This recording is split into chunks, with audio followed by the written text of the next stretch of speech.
And welcome to the Dodgers Nation post-game show. I'm your host, the man of the fan, Doug McCain. You can follow me at DMac_LA on Instagram and Twitter.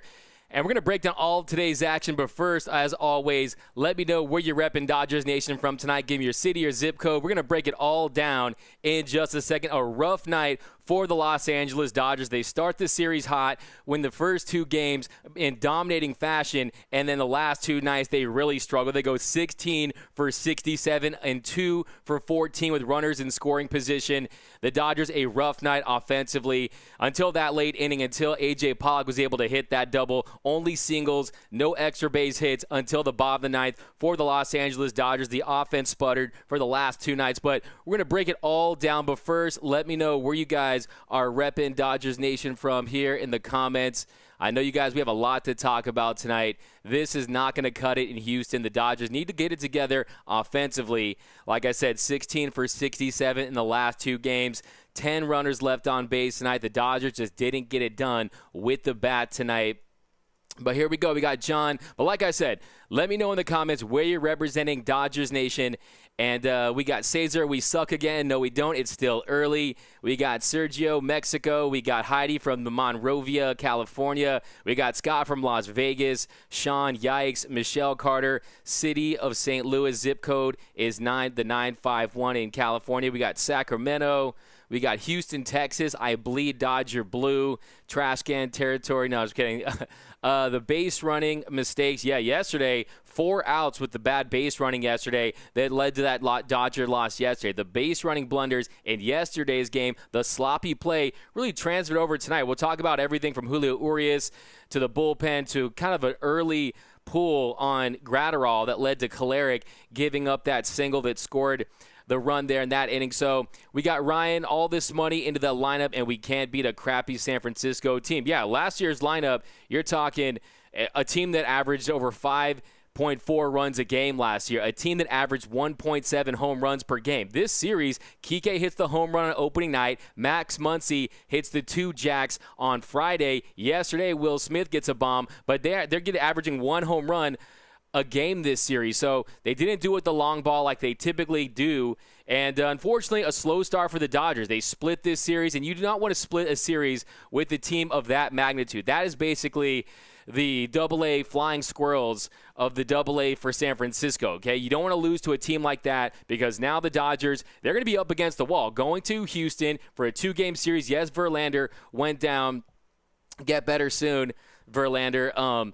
And then you got to face San Diego, Arizona, some division opponents. So it's going to be the Dodgers have to get focused very soon here because, like you said, the law of 2.7, these games mean more. You feel the tension out there. But let's get back to your comments. We got the No Mo FOMO. Hey, Doug, what up, No Mo FOMO? We got Gabe Cordea, NorCal behind enemy lines. What's the deal with Walker Buehler? Walker Buehler is set to make the start on Tuesday against Houston. Walker Buehler, we're going to talk a lot about that preview in a little bit, but depressing games. But give me your hottest Dodger takes, your reaction for tonight's game. How did you guys feel? It's never fun to lose to the San Francisco Giants, especially considering the Dodgers could have easily started the season up 4 games for the 4-game winning streak.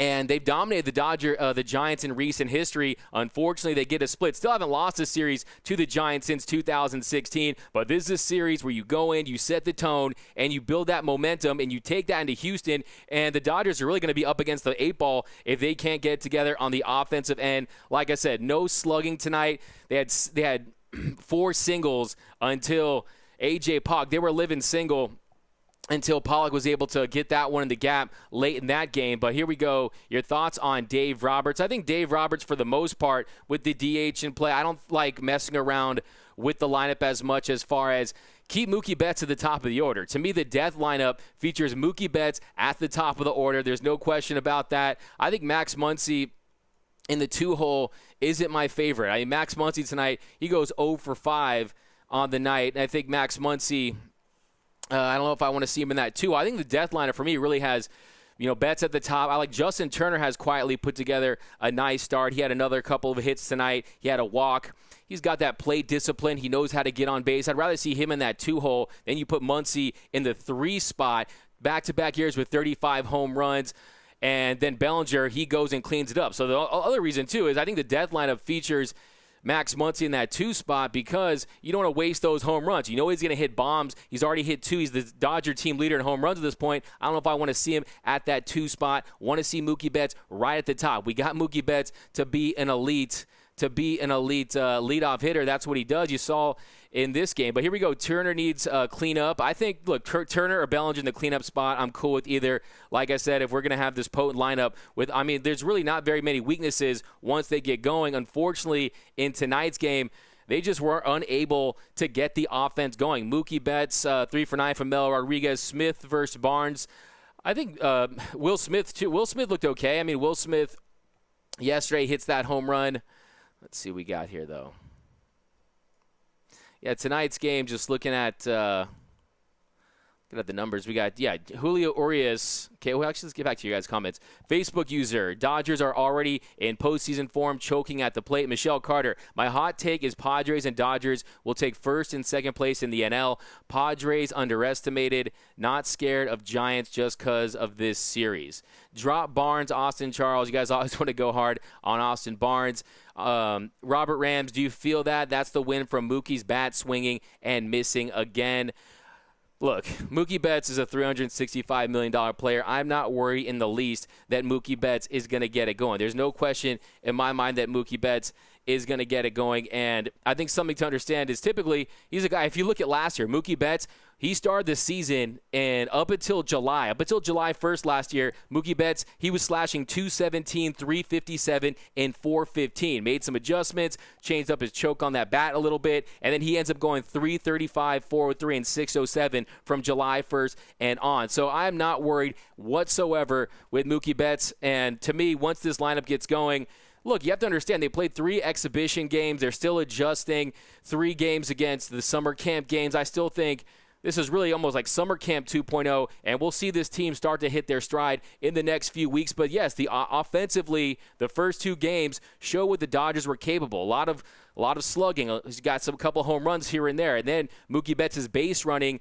in the Friday night game. So they have flashed what they're capable of, but the last 2 days really have been unacceptable for the Dodgers. These are 2 games you go out and get. You don't let a Giants team come in and dominate you. Like I said, that's the AA Flying Squirrels for the San Francisco Giants, and you let them come in and you let them win those 2 games. But I think the big issue too, really,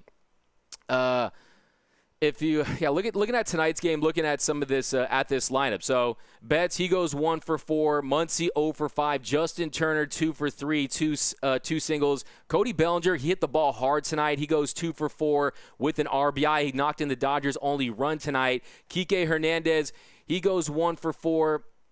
But that Kike had in that critical spot. Kike had an opportunity to really put this team over the top. He had bases loaded in that 8th inning, and he grounds out. So a missed opportunity for Kike Hernandez. A.J. Pollock, he goes 1 for 4, and then Will Smith 0 for 4. So a rough night for this Dodgers offense, and really, we got Michelle Carter replying to Carlin Darby Friars looks more than decent. Yeah, I watched that game today. The San Diego Padres are a team that has a lot of top-end talent. I like what they did with getting Pomerantz. They probably have one of the best bullpens in all of Major League Baseball. So, yeah, I do think, like I said, I have called them, I think they're going to be the pesky Padres in the NL West, and I think the Dodgers are going to have to deal with them. Ultimately, I don't think any team in the NL West is going to keep the Dodgers up at night once they get going.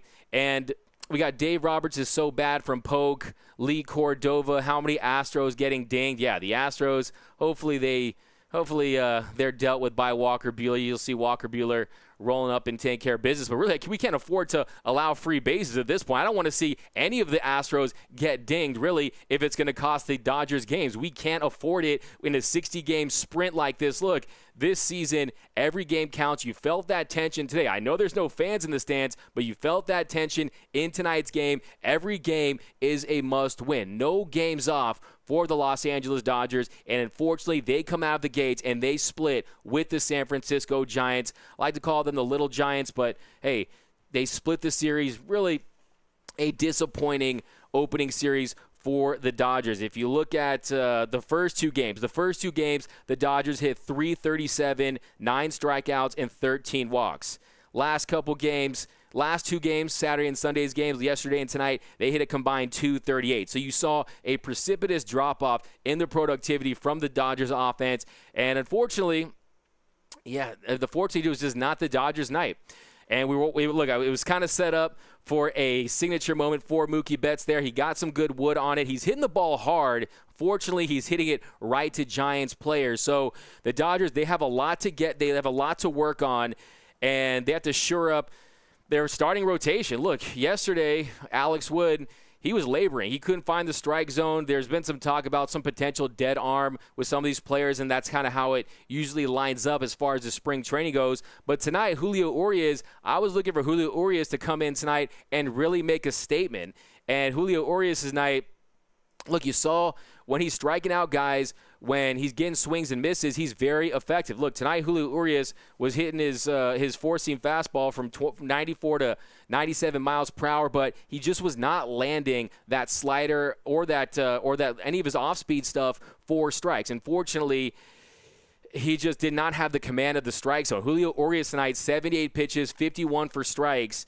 And he allowed leadoff batters in the 3rd, 4th, and 5th inning. So leadoff batters for Julio Urias, and I just want to see him have a better night. He just was not sharp. He was not crisp out there, and at some point, we need this guy to take the reins, and Julio Urias needs to assert himself as a frontline starter. That is what this team needs. He has the stuff. There's no question about it, but unfortunately tonight, I don't know if it's just, look, we know how he is. His demeanor's out there. Doesn't mean that he doesn't have that fire in him, because I know Julio Urias does, but he just has to be a little sharper, and he's got to pound that strike zone with strikes. And unfortunately, he just was not paying it. He made some great pitches tonight, and he got swings and misses, but that effort's not going to cut it against the upper echelon teams in this league. But back to the comments, guys. Keep firing in there. That's what this show is for.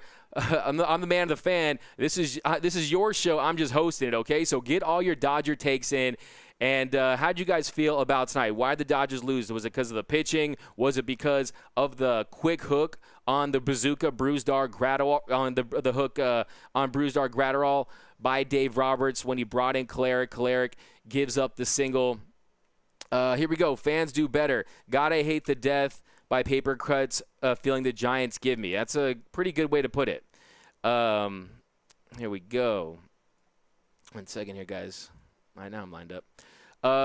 Definitely a disappointment with this series. Not really worried too much, but just doesn't look good. I know it's a short season, but I think, trust me, my brain was programmed to come on here and be like, oh, guys, it's a long season. And then I reminded myself it's a 60-game season. So these games have such a bigger impact, and you have to win games like this. You start the season at home against a Giants team that – they're going to be lucky to be a top 30 team in Major League Baseball this year, if you know what I mean. And losing yesterday was already unacceptable, but at least you get the series win if you win tonight. But to split against the Giants, let's just be honest, that was an unacceptable effort by the Los Angeles Dodgers. They need to go in there, and they need to reassess some stuff. It's still early, though. The Dodgers are going to be fine. Tonight stings. We'll get over it, and now we just have to win games that now we're going to have to take 2 in Houston. That's got to be the mentality, is go on the road.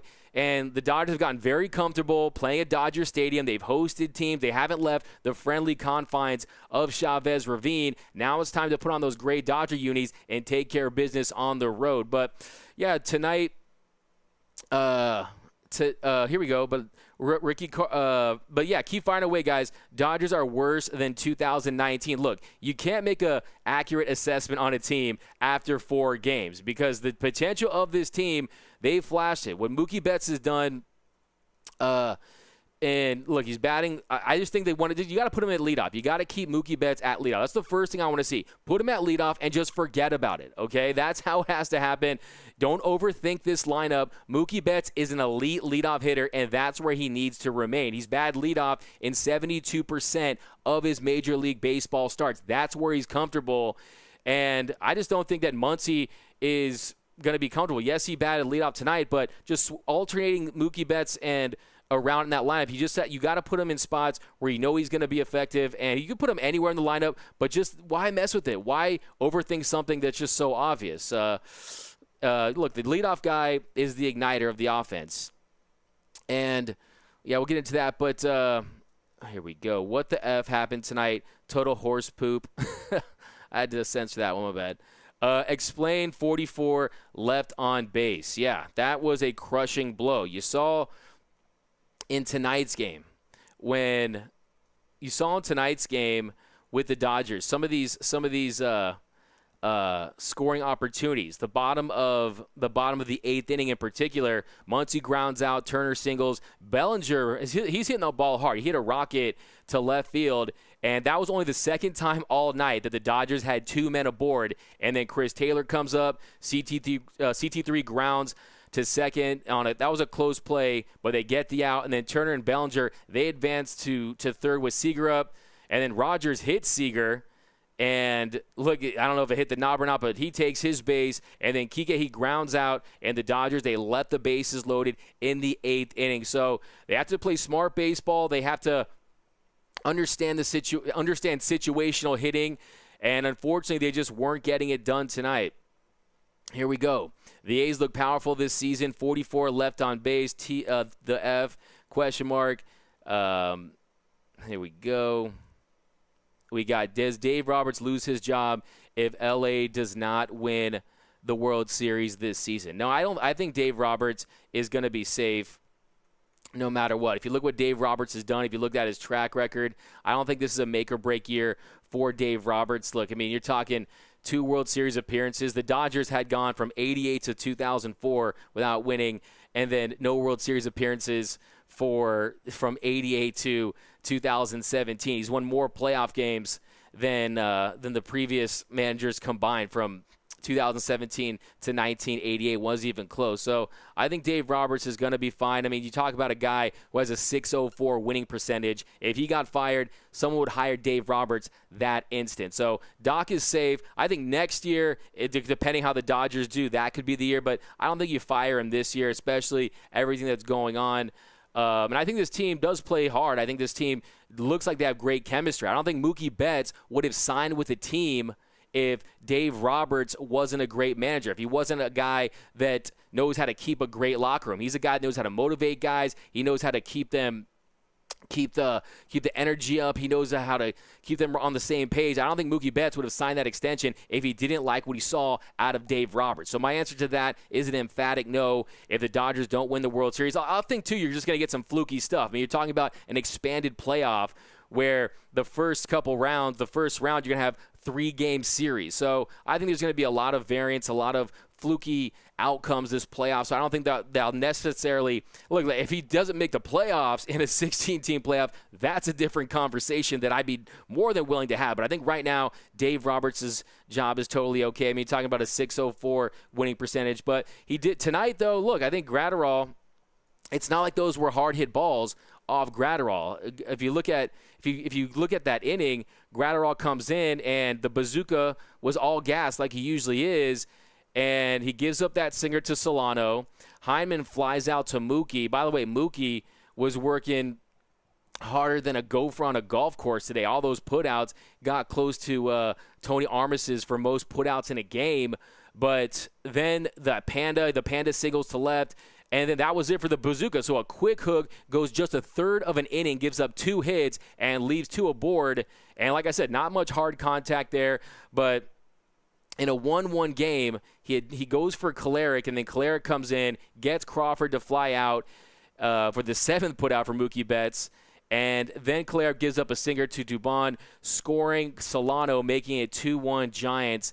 And like I was saying, hey, I know, just to lighten this up just a little bit, because we're all hurting tonight. Every Dodger loss hurts. But if Chico wasn't left, I'm just saying, don't run on Chico. I think it could have been a different outcome in tonight's game. But no, I think that's the only questionable. I would like to see Bazooka stay in there. Look, Adam Kolarek isn't used to this role. He's more of a loogie. He's more of a specialized player. To throw him in these situations with a new 3-batter minimum, I think that you stick with Bazooka. Stick with Gratterall there. You want to put these guys in tough situations early in the season, because once they have success, then they become an asset further down the line. So that to me was my big gripe with Doc tonight, was a quick hook on Gratterall.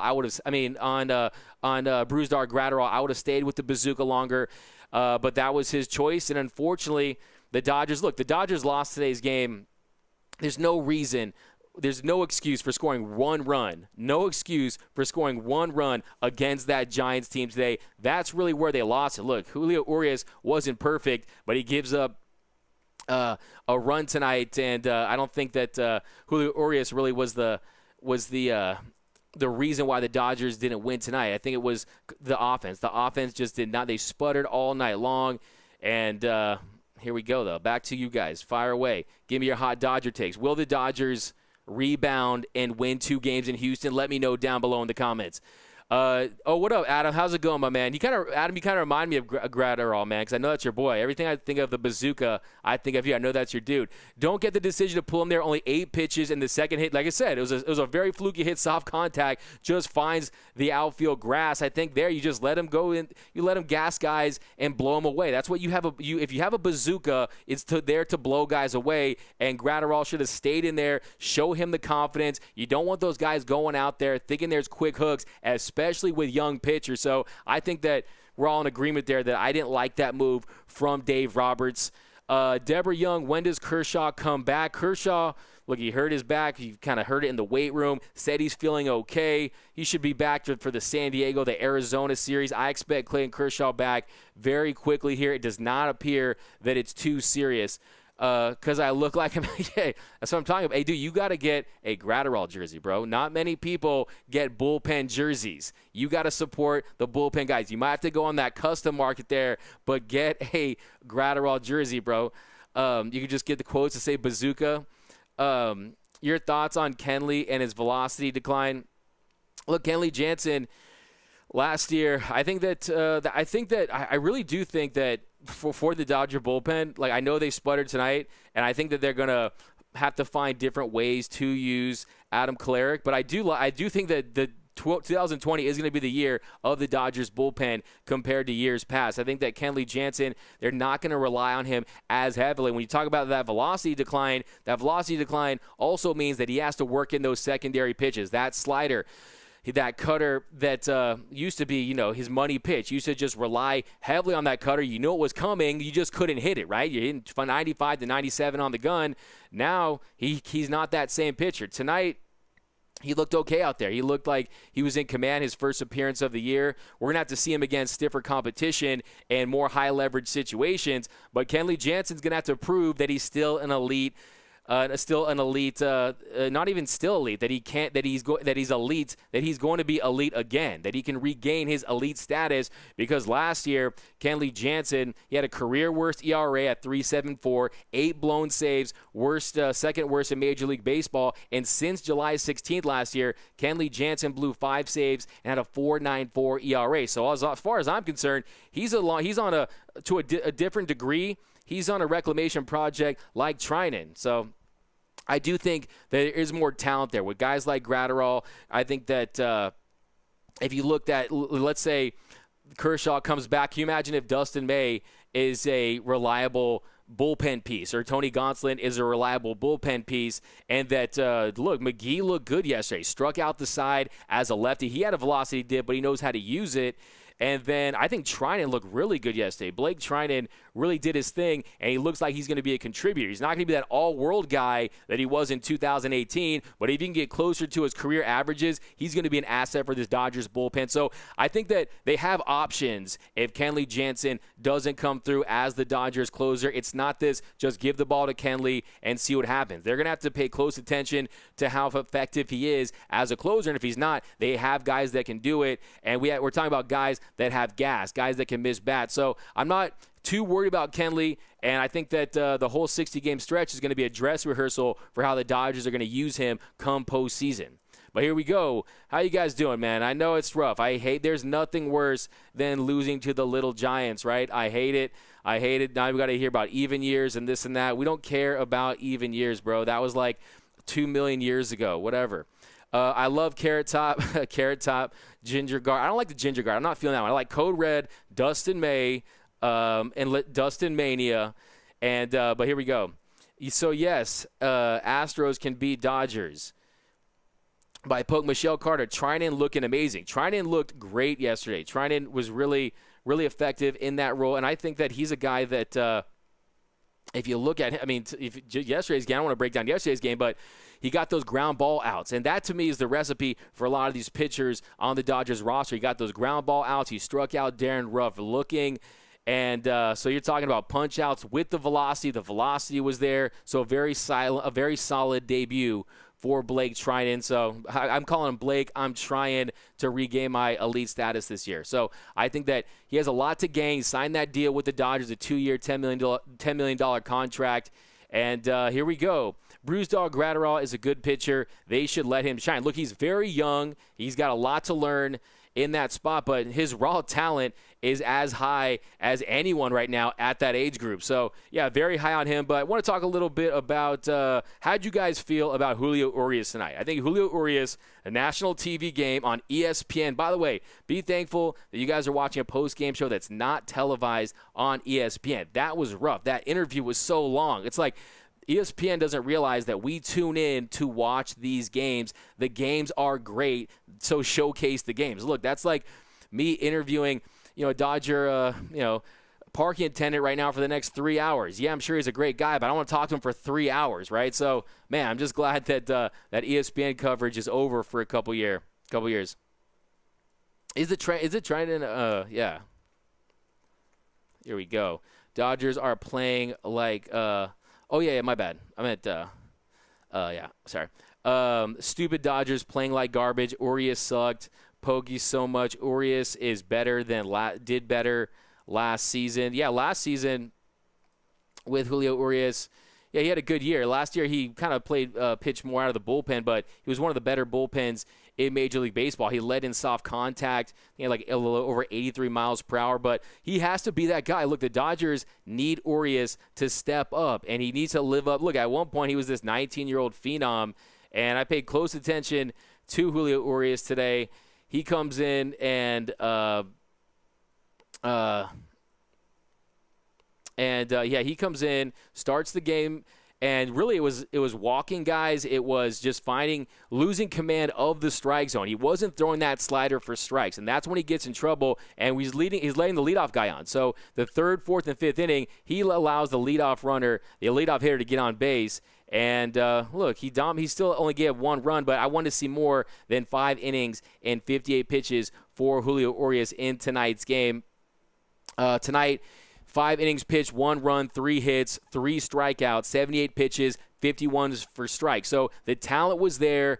He was getting the swings and misses. He was throwing it by guys with that 4-seam fastball and getting guys to chase. But like I said, he just has to paint that strike zone. And I just want to see him take his game to another level. Here we go. I think Urias was fine. He wasn't dominant with his command, but he was serviceable enough. Yeah, we'll give up 1 run. That should be enough for the Los Angeles Dodgers in 2020. I don't want to focus too much on Urias, but my expectation for him is a number 1 or number 2 starter on this team. Look, I think that if you want to be honest with yourself, if you're going to think of Clayton Kershaw as a number 2 starter, I think that that's a little unrealistic at this point in his career. I think there's 2 different Kershaws for a lot of people. I think you have the Clayton Kershaw that's clearly a top 5, top 10 all-time pitcher, MVP, Cy Young winner, 3 years of sub-2 ERA, one of the best to ever do it. And then there's the current iteration of Clayton Kershaw that's had a vast decline in that velocity. So I just want to see Julio Urias step into that number 2 spot, because we know we have an ace in Walker Buehler.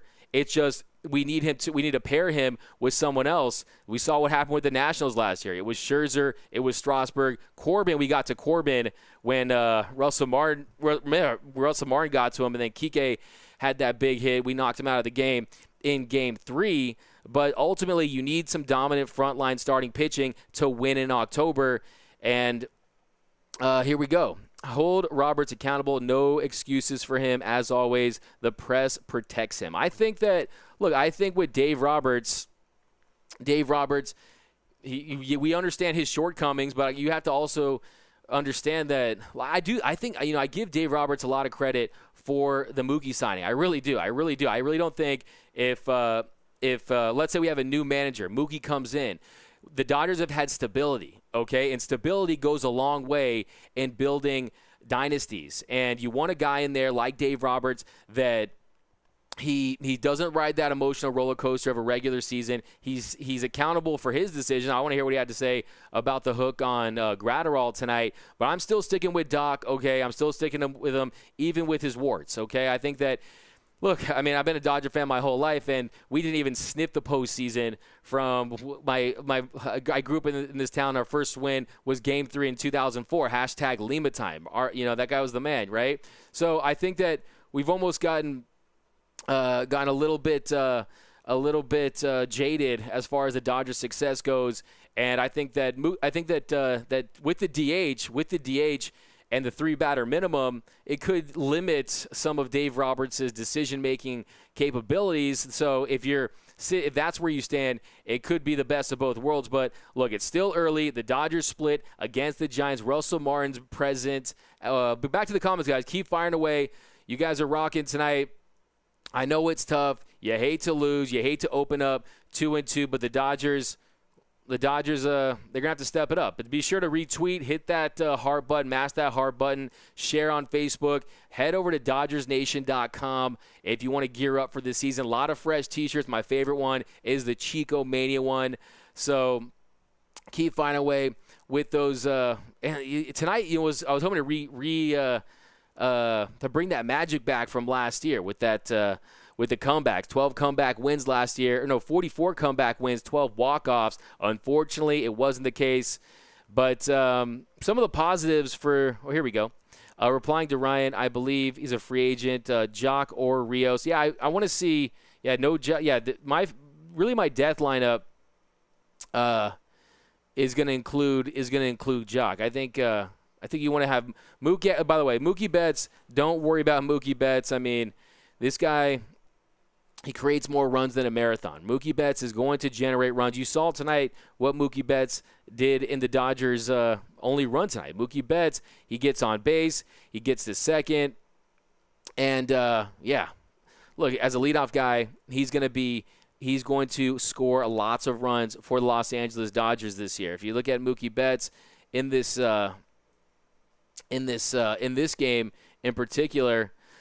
That was he took a walk too. You saw in that keen eye that he has very adept at getting on base. But look, there's a lot of pressure. It's very early. I pointed out earlier that he had a slow start last year. He hit 217 up until July 1st. But here we go. 2004, you're an infant. Let's talk about the 70s. I agree with everything you said about Roberts. Hey, man, you lived through the 70s. That was a great time to be a Dodger fan. Couple World Series against the Yankees, and then you were able to cap it off in 1981. I'll give Mookie time. Yeah, you gotta give Mookie time. Look, Mookie Betts is look, baseball. The only word to describe baseball is unpredictable. And no one would have predicted that the Giants would come in here with this explosive lineup and take two from the Dodgers. But unfortunately, we know that's the nature of this game. Okay, it's very, very fluky. But Mookie Betts, look, the 91 percentile in hit rate, 97th in expected weighted on base. I mean, this guy is going to score tons of runs for the Dodgers, but what they need is they need to commit to a lineup, and they need to everyone needs to find their groove offensively because, look, it just did not cut it tonight. You had 4 singles tonight before A.J. Pollock was able to get that knock. So tonight's game, way too many overreacting on pitchers starting off slow. We need to trade for a pitcher, Vinster 76. Yeah, I mean, I've been beating that drum for a while that I think that this is the year that this is the year I think the Dodgers, depending on how the market looks like, our team's going to be more likely to trade because the shortened season and they're going to make the playoffs. Our team's going to deal. Look, Trevor Bauer looked pretty great today. He was hitting 98, some filthy stuff. He's a guy. Clevenger gave up a couple bombs yesterday. So I'm definitely following some guys around the league that I think the Dodgers could deal for. But I do think that's the last couple, really the last 4 years. The last 4 years, the Red Sox didn't have a great bullpen in 2018. The Astros, they didn't have a great bullpen in 2017. Ken Giles fell off a cliff in 2017. And even the year before that, with the Cubs, really just riding Aroldis Chapman all the way. So you can win in this league without a dominant bullpen. And to me, a bullpen is almost like a kicker or special teams where, look, the kicker, you don't go out and buy a kicker's jersey or you see kickers in commercials or anything like that. But when that kicker misses the game-tying kick or the game-winning kick, then you're all over the kicker. So as long as they do their job, you don't talk about them. And I think it's the same thing with the bullpen. But I do think that 2020 is going to be the year of the bullpen for the Dodgers. I think there's a lot of arm talent and there's a lot of depth in that bullpen. I mean, look what we saw out of Dustin May. You're really not going to make Dustin May a starter and then fine, you put him in that bullpen and he's going to be dominant. So that could be a serious weapon. But let's talk about a positive. A lot of doomsday, skies falling vibe here.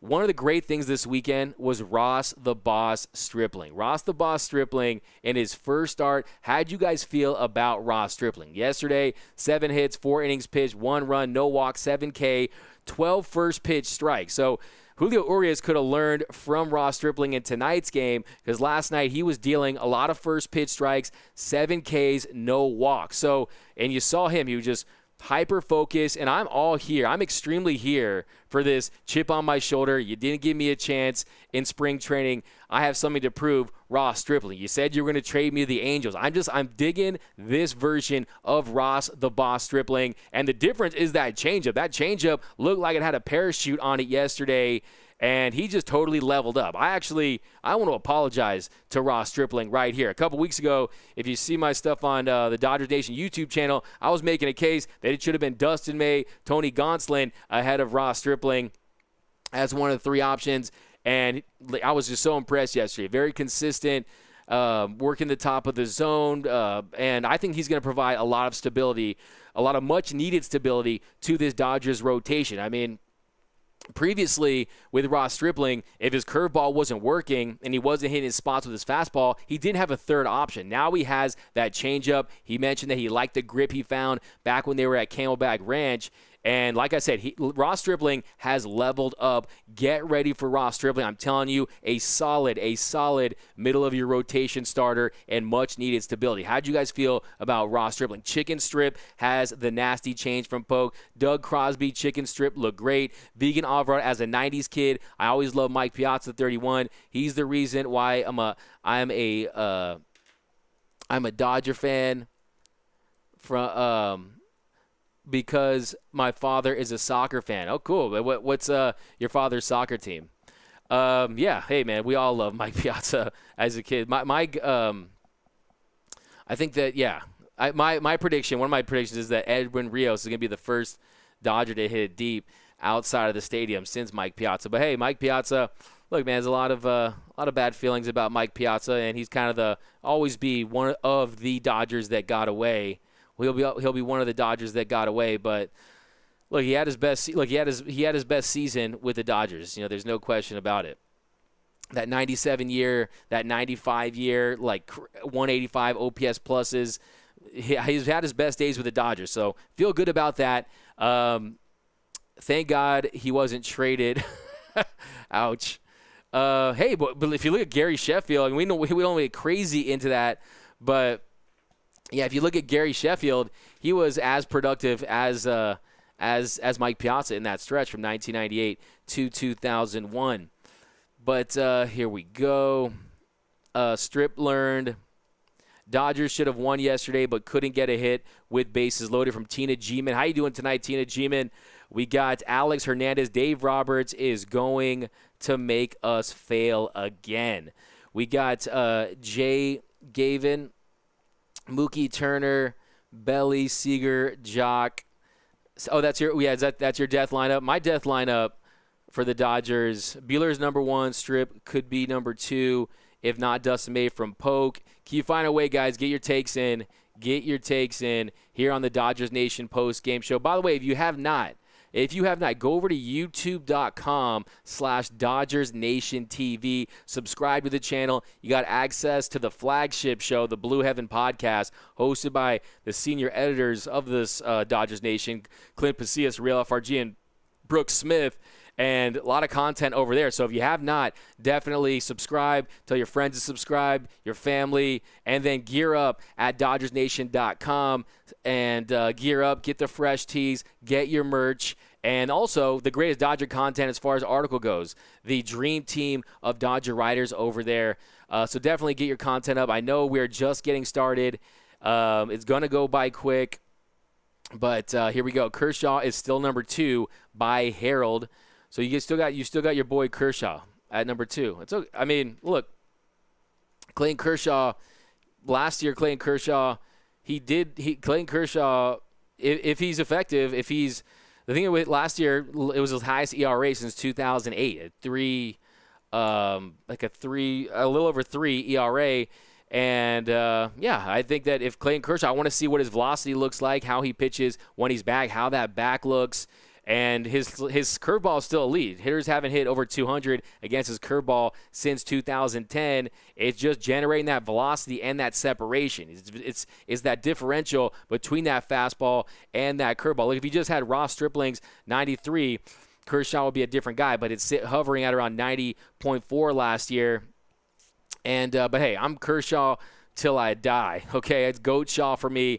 no-hitter experience. Clayton Kershaw has given everything for this franchise, so I won't be slandering Kershaw on the show. But as far as this year goes, I think it's about being realistic. Like last year, he had a 1.4 WHIP, and it's really just the home runs for Clayton Kershaw. 28 bombs last year, and his lack of success in the first inning, just getting out of that first inning. And I think that if we want to get back to Dave Roberts, we don't want to break that down every time, but it was a tough spot in Game 5. So 28 bombs. I think Clayton Kershaw took a trip to Driveline. Everyone wants to talk about that. We'll see if that pays off. But to me, it's got to be Walker Buehler and then Urias and then Kershaw. And then if you want to get crazy on the trade market, maybe someone else, and then Ross Stripling in there. Playoffs, you're probably going to, or the postseason, you're probably going to go with 4 arms.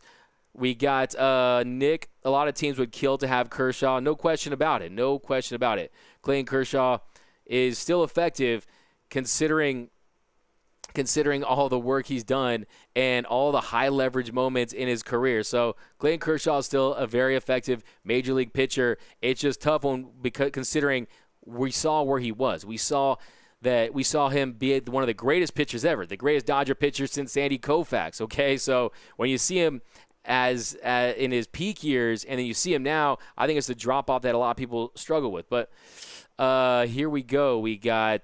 We batting horrible, even in the playoffs. We can't hit LMAO. Sad. Look, that is what Mookie Betts is for. Like I said, 97th percentile. You saw last year, even last year from July 1st on, a 156 weighted runs created plus, and he hit his career averages last year, even after a slow start. Look, he had a little bit of a slump.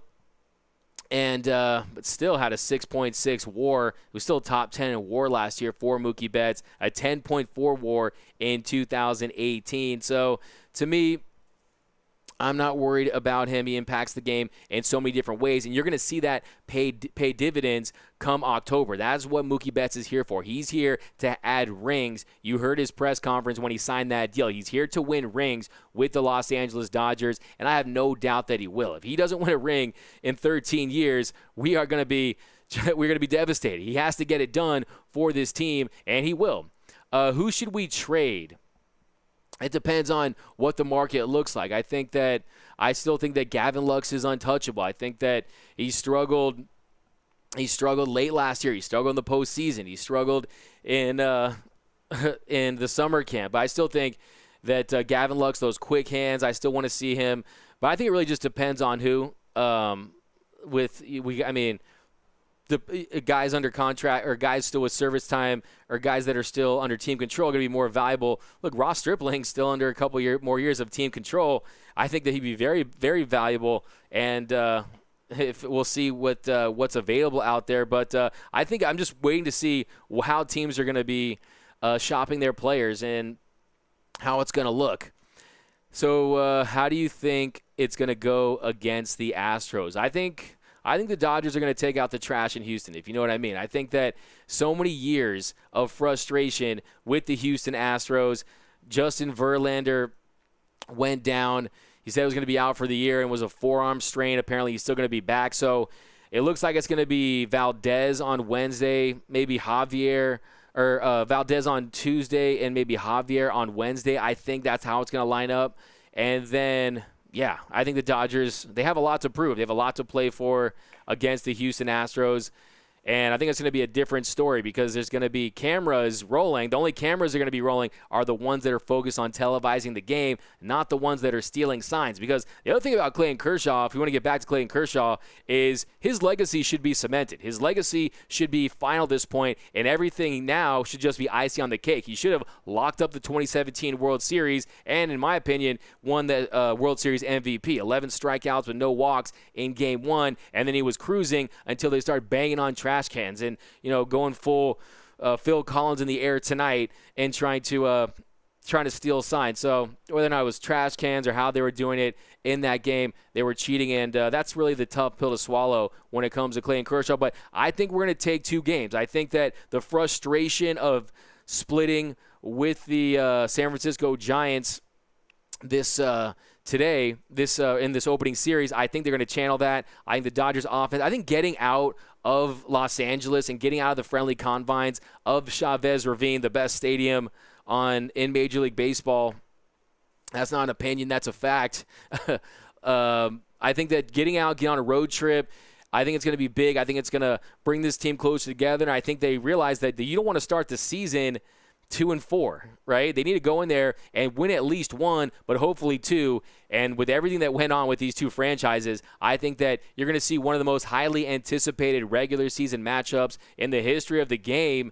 And I personally think the Dodgers go in there and they take both games, especially with Walker Buehler on the hill on Tuesday. I think he's a guy that he wants to – look, he wasn't even top 10 in Cy Young voting last year. I think he's a guy that wants some elite respect put on his name. I think he's out to do that this year.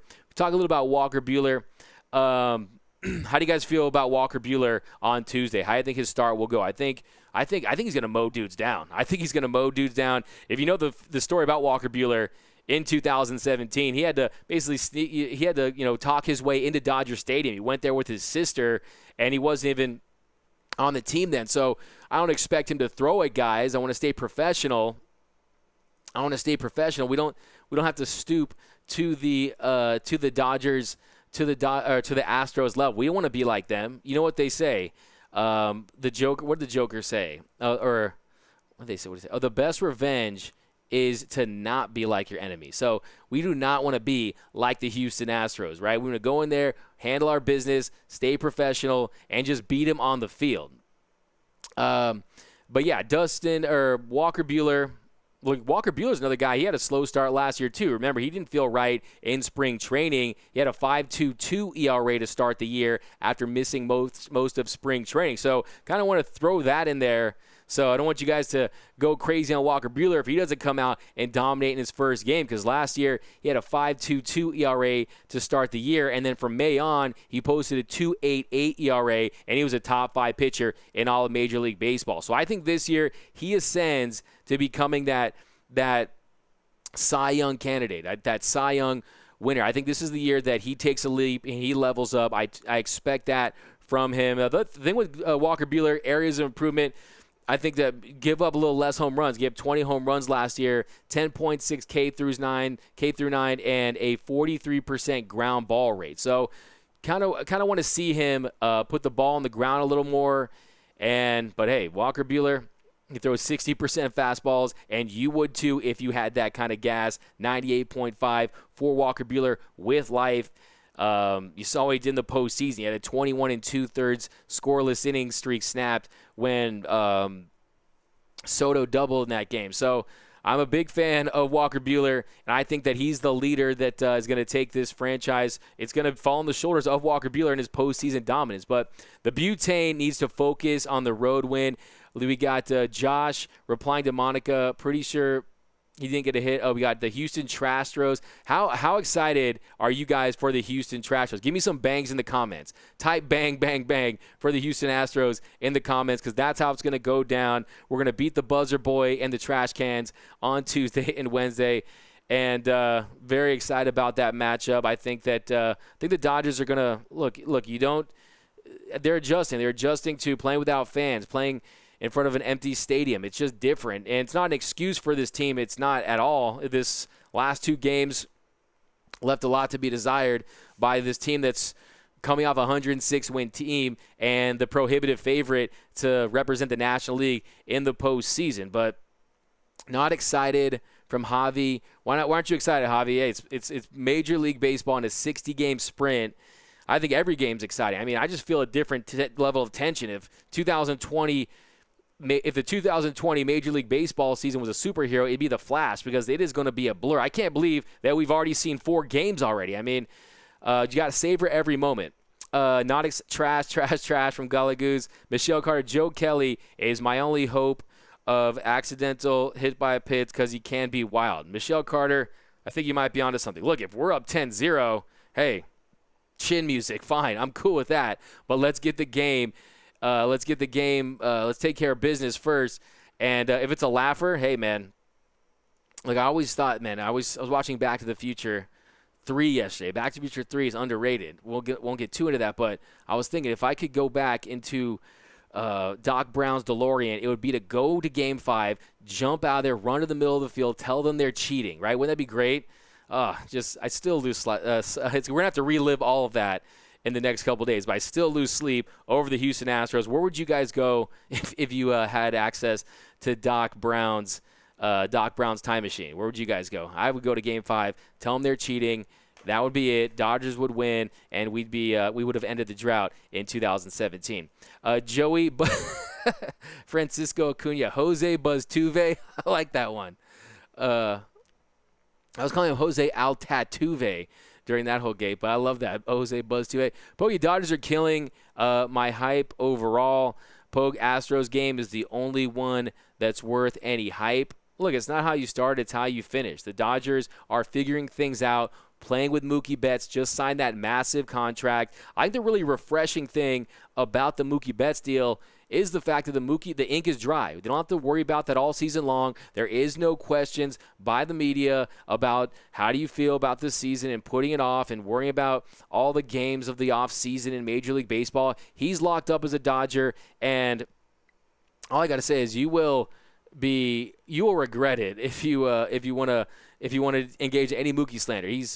He's struggled so far in this series in his Dodger career, but you saw flashes of what he can do for this team as far as generating runs, stealing bases, getting on base, walking. But he's still, like I said, he's hitting the ball hard. The exit velocity is really there. He's just hitting it right to guys. I have no doubts that Mookie Betts will pick it up and lead this team. He is going to lead this team to a lot of W's all season long.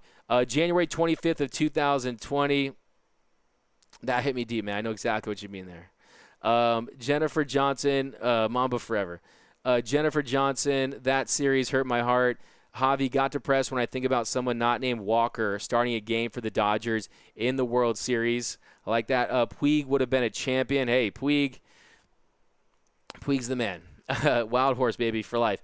Or in the playoffs, Andre Ethier, too. Exactly, Andre Ethier, too. And haven't left him. Didn't make that throw on that game winner. Ryan, Dustin May on Wednesday. Yes, Dustin May is going to get the start on Wednesday. So you're going to see Dustin May, Code Red, in a big spot on Wednesday. Very excited to see him with that opportunity to face the Houston Astros. Who knows how many pitches he's going to go.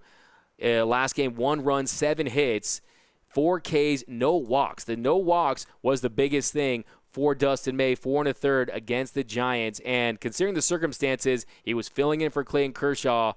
And, yeah, Dustin May, it's going to be – and those weren't even hard hits. Those were 3 bloop singles, a couple singles. But I think Dustin May, he's going to make a name for himself on that game because people will be tuning in on Wednesday to see the Dodgers and the Astros. Wednesday from Minute Maid Park. Is that even called that anymore, the Minute Maid Park? And, yeah, very excited about Dustin May. I think the only thing that prevents him from realizing his A status is just commanding his off-speed stuff. So he's got that. I mean, he just has that natural, filthy arm side run. It's ridiculous. And now the cutter is breaking the opposite direction on the glove side. So this guy has some of the filthy. He was, like I said, this guy was born. He's like a walking pitching ninja tweet, right? I mean, this guy was born for highlight tapes, and love watching Dustin May pitch. And to me, if that power curveball can be an effective pitch for him, he's a guy out there. I'm starting to call him Dustin May Red Rum because it's going to be murder for the opposing lineup, right? Dustin May is going to take care of business on Wednesday. How do you guys feel about Dustin May? I do think, like I said, he's not there yet, but I do think he's on his way to being that starter that can carry this team at some point in his career. Still so young. Is the Dodgers' first time in Minute Maid Park since 2017? Yes, it will be the Dodgers' first time in Minute Maid Park since 2017. In the the asterisk era, right? So much pressure on the Dodgers this season. Edward, yeah, that's a great point, Edward. There is a lot of pressure on the Los Angeles Dodgers, and now you add the fact that Mookie Betts signs a $365 million. That's a lot of pressure on a team. But the realization is, I was watching Backstage Dodgers before the game, and Mookie Betts was talking about it. Yes, if there's pressure, I'm going to embrace it. So if you're going to wear Dodger blue, you have to expect pressure. This is a marquee franchise, one of the Dodgers' history is second to none. It's a marquee franchise, and you add the fact that we haven't won a World Series since 1988. Of course, there's going to be pressure. A major market in Los Angeles, the second biggest media market in the world, and the marquee franchise in the Dodgers. So there's always going to be pressure. But this team, with everything they have, their lineup is so potent. Absolutely. How are you feeling about Baez so far? I think Baez came in and he pitched well. Baez came in, wasn't the best version of Pedro Baez, but if you look at Baez tonight, he goes an inning, gives up a hit, gives up a run, and tonight it wasn't last year. Look, 69 and 2/3 innings for Pedro Baez, and yeah, they're going to need him to be a workhorse. He's an innings eater for this team, and he's the guy. He comes in, he replaces Kolarek, and the thing about Baez is the walks. You can't walk rough in that situation, and then he steals second. And then he gives up that single to Solano, and that scored rough. So, look, they were playing National League-style baseball, getting on, getting over, and getting him home. And unfortunately, Pedro Baez, the life on his pitches looked good tonight. And Pedro Baez's first series, and I think that Pedro Baez comes in there, and unfortunately, it was that stolen base that really proved costly. So. He did get Hyman to ground out, so he did get the ground out after that, but Baez came in, gave up a hit, gave up a walk, was not his best night either. So, look, the reality is Pedro Baez, Julio Urias, Adam Kolarek, if you told us yesterday the Dodgers were going to give up 3 runs to the San Francisco Giants, you just assume that the Dodgers were winning that game, right? So, to me, there's no question that, Pedro Baez comes in there. He looked good in his previous outing. He looked okay when he got that punch out in the last game. So it was his second game, and they're gonna need a lot of work. He's an innings eater. Last year, he was right at the top for the Dodger bullpen with innings. So, how'd you guys feel about Pedro Baez, though? I lost you guys.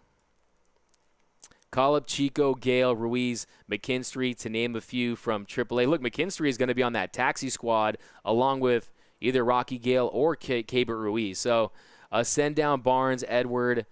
I think the Giants' pitching looked better than we expecting. That's a great point, Rick. You got to give the Giants' pitching a lot of credit. The Giants' pitchers tonight, they really look. They're young. They use them. Look, Smiley only pitched 3 1/3 innings tonight, 2 home runs, gives up 4 hits. Anderson comes in, 2 strikeouts. Anderson was painting that strike zone. He was getting punch outs. Then Peralta comes in, he gets a K. Then Garcia comes in, he pitches 2/3 of an inning. He had a walk and a strikeout. Then Rogers comes in, he gives up the 2 hits. That's when they were most vulnerable. And at the very end there, he gives up that bomb. So, yeah, give the Giants, you got to tip their hat. You got to tip your cap to the Giants pitching much better than we expected coming into this series, and give them a lot of credit. You just have to recognize real on that one and give the Giants some credit. I think the Dodgers missed a lot of pitches that when they're in midseason form, they won't be missing. So I think we're going to see this team down the line, and the Dodgers will take care of them. There's no question. Anything can happen in a divisional game. Great point. But the Dodgers have just dominated the NL West. They've dominated the NL West in recent years. So, unfortunately, that has kind of been the Dodgers, or fortunately for the Dodgers, they have just dominated every team in the NL West in this run, and it's really uncharacteristic of them to just come out and split them. So, the Red Sox lost to the O's twice this season. Yeah, look, there's going to be a lot of fluky stuff. There's going to be some variance in a 60-game season, but I think ultimately the cream will rise in a 60-game season, and the Dodgers will be just fine. It's not that I'm worried about the playoffs or anything, but look, Greatness is a habit, and you want the Dodgers to habitually go out there and play their best baseball. That type of work ethic, that type of professionalism, that's going to carry over to October. So it was just a rough 2 games for the Dodgers. Started with Alex Wood's rough outing, and Alex Wood, like I said yesterday, we wanted Dodgers Alex Wood. We got Reds Alex Wood yesterday. So unfortunately, a bad start for Alex Wood. Today, Urias, not his best stuff, but he pitched well enough to win this game. And but here we go. We got Phillies lost to the Marlins twice this season. Safe to say they suck from Poke. Yeah, man. Bryce Harper got that home run, but they gave a lot of runs. And now when I watched that one earlier, Poke, Red Sox and Phillies are trash. I'm down with that. I agree with you for sure. How about the Braves, man? The Braves just rolled the Mets today, man. They were just smoking them. Here we go. We got Red Sox. Oh, we got, yes. Alex Wood isn't consistent from Ryan. I just want to see, you got to give him a couple of starts. I mean, they kind of, when they signed him, there was an understanding that they signed him to be a starter, but I don't think this team is too, I think that they're going to revisit that, and they're not completely locked into that. So I do think that it'll be just fine. I think that Alex Wood, if he's not productive, if he's not effective as a starter, that they'll look elsewhere and they'll plug in someone in that spot. So I don't think that they're married to that with Alex Wood. But I do want to see some more. Look, in a short season, if you struggle for 2-3 outings, you're looking at pretty much 11 to 12 starts this year in a 12-game season. If the Dodgers fall behind early, they're going to have to consider their options. So that's the great thing about having depth, is depth creates competition. And, yeah, we definitely need to see more from Alex Wood than we did yesterday. Yesterday, he was laboring all game long, and his stuff just did not look great out there. It is not the great Alex Wood when he's on. But here we go. We got Poke, the Braves, only good this season because they played against the Mets. Hey, man, maybe the Mets can tank. Maybe the Mets can tank, and we can take Jacob deGrom. You never know. Hey, man, anytime you have ownership changeover, we talked about Mike Piazza. Why did the Mike Piazza trade occur, right? Because we had the changeover from the O'Malleys to Fox, shipped him away without even telling the GM. You know, it was a mess. But Edward, anything can happen in a divisional game, absolutely. Matt Kavanaugh, replying to Matt Cal. Ricky Carter, I'm glad you agree with me. Ryan, love the content. Thanks, man. Good show, bro. Hey, appreciate it. Hey, thank you guys. So you guys can pat yourself on the back. This is your, like I said, this is your show. I'm just hosting it. The hashtag DN Post Game Show. I think we're going to be coming at you live 2-3 times a week for this run. And then when it comes to postseason, we usually rock it every day. But I think we're going to push for 2-3 shows a week. No hitting against pitching. A-Rod will buy the Mets, become the GM, and then trade deGrom to the Yankees. Ooh, Miller time. Interesting. That would be a nice little conspiracy there. I think a lot of people, the back pages of the New York Post, would have fun with that one. They would, the Yankees would A-Rob the Mets because of A-Rod. I like that. So I like that theory, though. I like that, man. It's juicy. I'm always here for that. Any kind of conspiracy stuff, any takes like that, you know how it is, man. Fire away. Jose, I would have expected that Matt Beatty to have a plate appearance in 4 games, LOL. That's a great point. With the DH, no Matt Beatty. Matt Beatty hasn't gotten his opportunity yet for this team, and you saw last year. Look, he had clutch hits, hard hits, and I remember Matt Beatty was interviewed, and they said, hey, what's your favorite position? And Matt Beatty said hitter. So if this is a guy that was built for the designated hitter spot along with Edwin Rios, so I think ultimately they'll mix things up at some point. I think you're going to see those guys. I think first series you kind of go with the lineups they went with. But here we go. A-Rod sounded like a real Dodger fan today. Yeah, I mean, look, you know that draft with Darren Dryford and Alex Rodriguez. He thought he was going to be a Dodger. You could have had Alex Rodriguez, Pedro Martinez. Hey, man, let's not go down that rabbit hole. It always makes me depressed. Matt Beatty is the DH we need from Pogue. Yeah, I think that they're going to mix up that DH spot. Beatty is a beast, the hot man, the hitman, exactly, Matt Beatty. A-Rod wants a Yankees-Dodgers World Series. I think Major League Baseball wants that. I think that we want that. Look, we We're 3-11 all time against the Yankees, but we did destroy them. And then in 1981, we won in their place. So, yeah. Let's see here. Let's see, we got time. 45 minutes. Cool. Yeah. So I want the Yankees too, man. I think that lineup, a lot of firepower. Giancarlo Stanton looks like he's back to his MVP form. But I think it'll be like 63. We go out there and just dominate, just sweep them, right? Sandy Koufax. But here we go, guys. Get some of your final takes in. We're going to be back Tuesday. What time? Oh, man. Got carried away here, guys. So we'll be back Tuesday. Get those final takes in. Thanks for rocking with us, as always, here on the Dodgers Nation post-game show. You can follow me on Instagram and Twitter at DMAC_LA. That's at DMAC_LA. Go to youtube.com/YouTubeTV. Follow me and give you all the latest updates on the show. But thanks again, guys. Tough loss tonight. The Dodgers split the series with the San Francisco Giants. But Tuesday, big matchup against the Houston Astros. See you guys next time, and I'm out.